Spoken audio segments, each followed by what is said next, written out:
का अधिकार न होता, सोचो मेरे भाइयों का हाल क्या होता। बाबा साहब सा मसीहा, बाबा साहब सा मसीहा भारत में न होता, सोचो मेरे भाइयों का हाल क्या होता।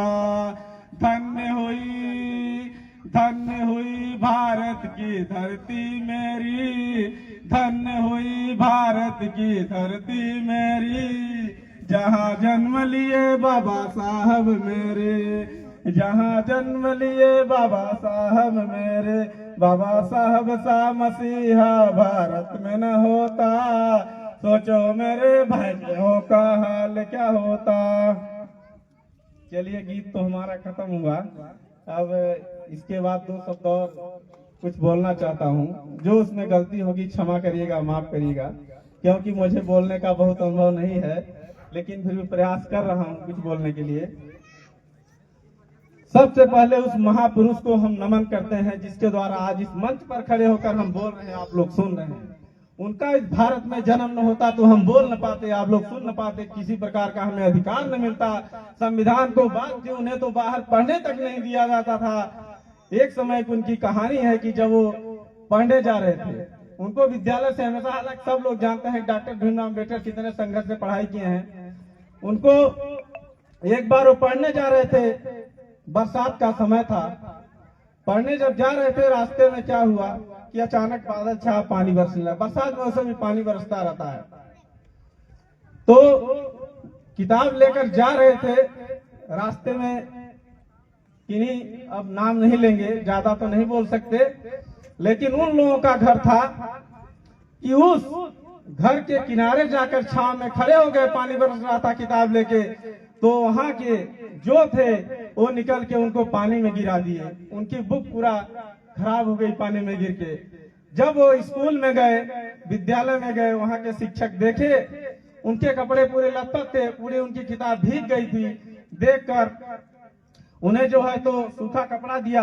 उसी स्थिति को देखकर उनके मन में परिवर्तन आया। वही परिवर्तन उनको संविधान बनाने तक ले गया, यहाँ तक कि बुद्ध धर्म अपनाने तक ले गया। यदि वो उनके साथ न गुजरा होता तो आज शायद ये न होता। तो जो संविधान बनाया है डॉक्टर भीमराव अम्बेडकर, हम नहीं कहते कि आप इन गपशप के किताबों को पढ़िए। उन गपशप की किताबों को पढ़ने से, कोई कहानियां पढ़ने से फायदा नहीं है। यदि हमें पढ़ना है तो संविधान पढ़िए। संविधान का मतलब होता है सम मीन्स होता है बराबर। बराबरी का अधिकार देने वाला हमारे देश का संविधान है। जिस दिन उस संविधान की एक लाइन भी हम समझ जाएंगे, संविधान की उद्देशिका को समझ जाएंगे, तो हम मानते हैं कि हमारे देश का कल्याण हो जाएगा।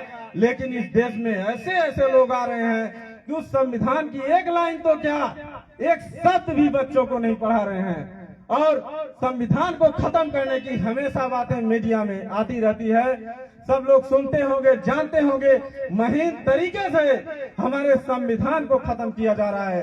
डायरेक्ट देखने में नहीं दिखाई दे रहा है, जैसे घर में दीमक धीरे धीरे धीरे धीरे पूरे दीवार को खा जाती है, उसी तरह संविधान को महीन तरीके से खत्म किया जा रहा है। हम लोगों को समझ में नहीं आ रहा है किस तरह संविधान को खत्म किया जा रहा है। संविधान के उद्देशिका में ही लिखा है प्रथम लाइन।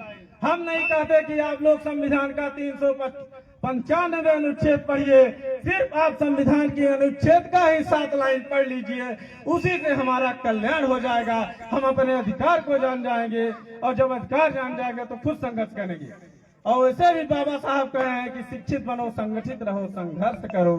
उन लाइनों को हमें पढ़ना है, उद्देशिका को हमें पढ़ना है। उसमें प्रथम लाइन में ही लिखा है, हम भारत के लोग, हम भारत के लोग, हम ही यही हमारे देश की जनता, हम ही सब लोग, हम भारत के लोग। देखिए अम्बेडकर जी कितने विद्वान थे, उन्होंने लिखा है हम भारत के लोग, हम सब भारत के लोग, भारत को संपूर्ण प्रभुत्व संपन्न, माने यहाँ विदेशियों का रोल नहीं रहेगा, ये जनता ही सर्वोपरि है। हम भारत के लोग, भारत को संपूर्ण प्रभुत्व संपन्न समाजवादी। अब समाजवादी शब्द में ही सब छिपा हुआ है।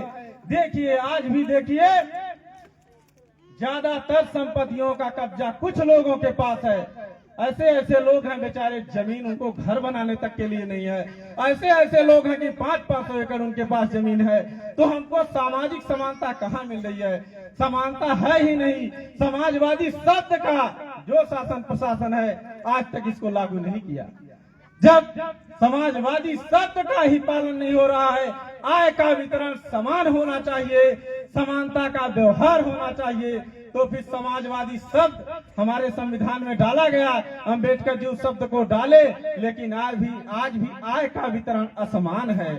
लोग गरीब से गरीब होते जा रहे हैं और धनी से धनी बनते जा रहे हैं। ये स्थिति हमारे देश की है। अब कहते हैं भारत विश्व गुरु है। विश्व गुरु भारत कब था? विश्व गुरु भारत भगवान बुद्ध के जमाने में था, सम्राट अशोक के जमाने में था।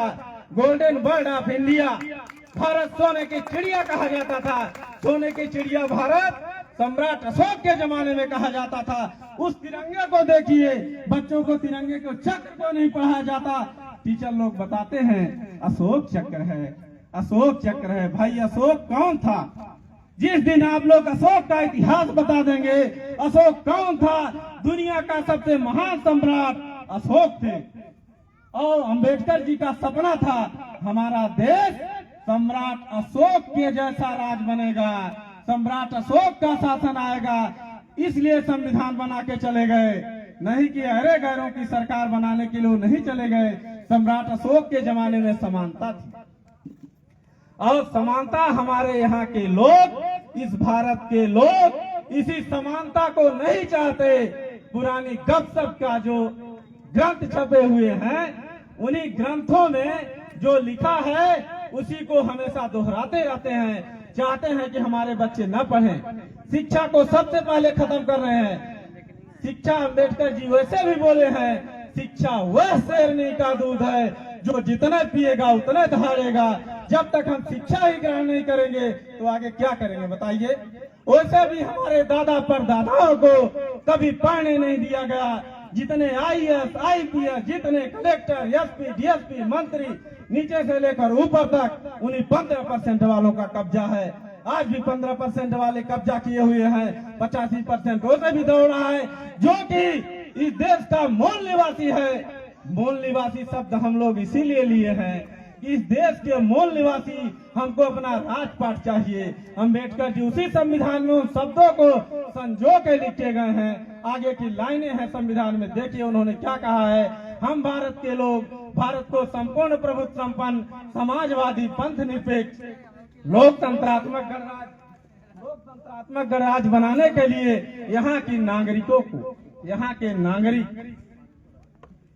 नागरिकों को, जो यहाँ के नागरिक हैं, हम सब लोग हैं, उनको उन्होंने कहा था